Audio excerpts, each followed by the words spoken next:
আসসালামু আলাইকুম। Hello everyone. আজকে তোমাদের জন্য নতুন একটা টপিক নিয়ে আসবো। সেই টপিকটার নাম হলো আমরা ত্রিকোণমিতিক অনুপাত, যেটা আমরা ক্লাস 9-10 এবং এইচএসসি লেভেলে কিন্তু কাজে লাগে। বুঝতে পারছো? তো এখন আমি করাবো হচ্ছে ত্রিকোণমিতিক অনুপাত।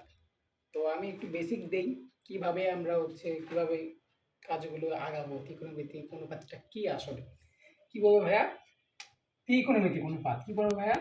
ত্রি ত্রিকোণ ত্রিকোণমিতিক অনুপাত, তাই না? আচ্ছা, ত্রিকোণমিতিক অনুপাত পাবো, ঠিক আছে। তো ত্রিকোণমিতিক অনুপাত মানে কি ভাইয়া? অনুপাত মানে কি বলো দেখি? অনুপাত মানে কি? ভাগ। আচ্ছা, ভাগ আমি যদি বলি ভাইয়া 5/6, তাহলে 6/5 তাই না? তো এটা দিলাম অনুপাত না, এটা অনুপাত না। অনুপাত মানে কি বললাম? ভাগ। অনুপাত মানে কি বললাম? ভাগ। অনুপাত মানে কি? ভাগ। তো দেখো, এই যে একটু আগে আবার কি বললাম? ত্রিকোণমিতিক অনুপাত। ত্রিকোণ মানে কি? তিন কোণের আর মিতি মানে কি জানো? পরিমাপ। কি বলা হয়? পরিমাপ। বুঝতে পারছো? এখন দেখো, এই যে এতগুলো আমরা ত্রিকোণমিতিক অনুপাত পড়বো, ঠিক আছে, যে আমরা অনেক সময় পড়ছিলাম ভাইয়া সাইন থিটা কস থিটা, এগুলো কি আসলে বুঝতে পারি না, হতেই পারে সমস্যা, তাই না? আচ্ছা, ত্রিকোণমিতিক অনুপাতের জন্য কিন্তু সব থেকে যেটা দিয়ে আমার চলবে না, সেটা মেন কি জানো? সেটা হলো তোমাদের সমকোণী ত্রিভুজ। সমকোণী ত্রিভুজ ছাড়া কিন্তু ত্রিকোণমিতিক অনুপাত হবে না, একবার ভ্যানিশ হয়ে যাবে। বুঝতে পারছো? তো আমি কি দেখো কি বললাম? সমকোণী ত্রিভুজ, ঠিক আছে। দেখো তো, ধরলাম এটা সমকোণী ত্রিভুজ। আচ্ছা, সমকোণী ত্রিভুজে কি থাকে? একটি কোণ কি থাকে? সমকোণী ত্রিভুজে কি থাকে তোমার? 90 ডিগ্রি। এটা তোমার কি ভাইয়া?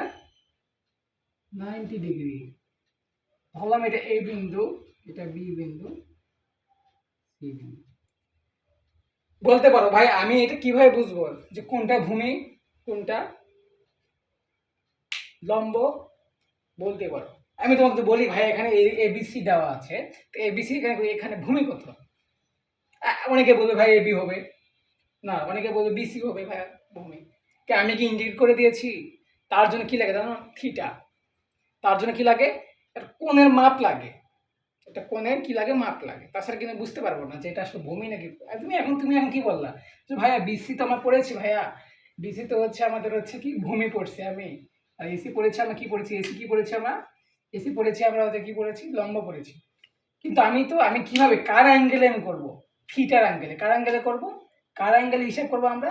থিটার অ্যাঙ্গেলে। ঠিক আছে, ধরো আমি এখানে তো থিটা দিই ভাইয়া, তাহলে এখন বলতে পারবো ভাইয়া বিসি কি এটা? ভূমি। আর এসি আমার কি? লম্ব। কিভাবে জানো? আমি একটা শর্টকাট টেকনিক লিখে দিতেছি। থিটার সাথে থিটার সাথে সংলগ্ন বাহুটি হলো সংলগ্ন বাহুটি হলো সন্নিহিত বাহু বা ভূমি। কি বলছে ভাই? দেখো কি বলছে, থিটার সাথে সংলগ্ন বাহুটি হলো কি আমার সন্নিহিত বাহু বা ভূমি। একটু আগে কি বলছিলাম ভাই? আমি কি থিটা যখন যখন দিয়েছিলাম না, তখন কি কি বলছিলাম ভাইয়া? এসি হবে লম্ব। কেন ওই ভাই বলতে পারবো? আমি তোমাকে বলি ভাইয়া তোমার বাসা ঢাকাতে, তুমি আমাকে বলতেছো ভাইয়া আমি ঢাকাতে থাকি, আমি কোন জায়গায় থাকি সেটা কি তুমি বলছো না? বলোনি। তাহলে তার জন্য দেখো এই সেম কাহিনী, দেখো ত্রিকোণমিতিক অনুপাতে খেলে দেখো থিটার সাপেক্ষে এখানে নির্ণয় করতে পারতেছি কোনটা ভূমি আর কোনটা লম্ব। তো তাহলে কি দেখো কি বলছি? দেখো থিটার সাথে সংলগ্ন বাহুটি হলো কি আমার সন্নিহিত বাহু ভূমি। তাহলে থিটা আমার থিটা না, তাহলে সংলগ্ন বাহুটি তাহলে আমার কোনটি? বিসি না ভাইয়া? বিসি না? বিসি আমার কি তাহলে? ভূমি। কি ভাইয়া? ভূমি। ঠিক আছে, এটা কি তাহলে আমার হলো ভাইয়া ভূমি। বুঝতে পারছো? আর সমকোণের বিপরীত বাহু কি? সমকোণ কোনটা? 90 ডিগ্রি গেছে না? সমকোণের বিপরীত বাহু কোনটা? এটা না? তাহলে সমকোণের বিপরীত বাহু মানে এবি, তাহলে কি আমার সমকোণের বিপরীত বাহু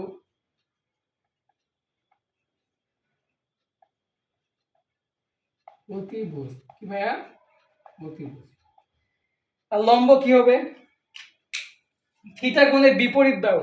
থিটা কোণের বিপরীত বাহু। থিটা কোণের বিপরীত বাহু। থিটা কোণের বিপরীত বাহু কি আমার? লম্ব। কি ভাইয়া? লম্ব। এখানে কোনো ঝামেলা আছে?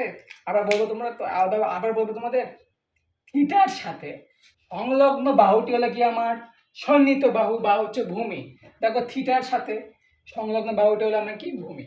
আচ্ছা, তোমরা তো এটা হয়তো অনেক ইজি লেগেছে, যে মানে আমার দেখে বলতে পারছে অনেকে হচ্ছে এটা এটা হবে। আমি আরেকটা একটু তোমাদের জন্য একটু উদাহরণ দেই।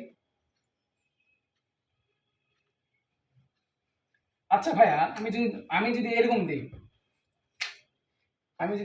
ভাইয়া,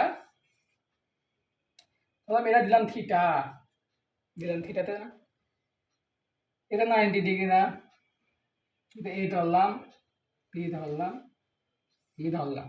আচ্ছা এখানে বলো তো ভাইয়া, এখানে কোনটা লম্ব আর কোনটা ভূমি বলো তো দেখি। অনেকে বলবে ভাইয়া বিসি হবে আমাদের লম্ব, তাই না? বলবে কিন্তু অবশ্যই। আর এসি বলবে কি বলবো? এসি কি বলবে? সরি, এসি কি বলবে আমাদের? অনেকে বলবে ভূমি বলবে, না সরি, বিসি বলবে আমাদের ভূমি বলবে, এবং এসি আমাদের কি বলবে? লম্ব বলবে। আসলে কি তাই? না, আমি কি ট্রিক্স দিলাম একটু আগে? থিটার সাথে সংলগ্ন বাহুটি হলো কি আমার সন্নিহিত বাহু বা ভূমি। থিটার সাথে সংলগ্ন বাহুটি হলো কি আমার এসি। তাহলে এসি আমার কি ভাইয়া? এসি হলো, এসি আমার কি আমাদের ভূমি না? ভূমি না ভাইয়া? ঠিক আছে। তাহলে থিটা কোণের বিপরীত বাহু মানে কি আমার লম্ব না? থিটা কোণের বিপরীত বাহু মানে কি ভাইয়া? লম্ব। তাহলে বিসি আমার কি হবে ভাইয়া? লম্ব। ঠিক আছে। আর সমকোণের বিপরীত বাহু কি আমার? অতিভুজ। কি ভাইয়া? অতিভুজ। তো আজকে আমাদের ত্রিকোণমিতিক অনুপাতের বেসিকের আলোচনা করা হলো। পরের পর্বে, নেক্সট লেকচারে আমরা নতুন একটা টপিক নিয়ে আসবো। আল্লাহ হাফেজ, সালাম আলাইকুম।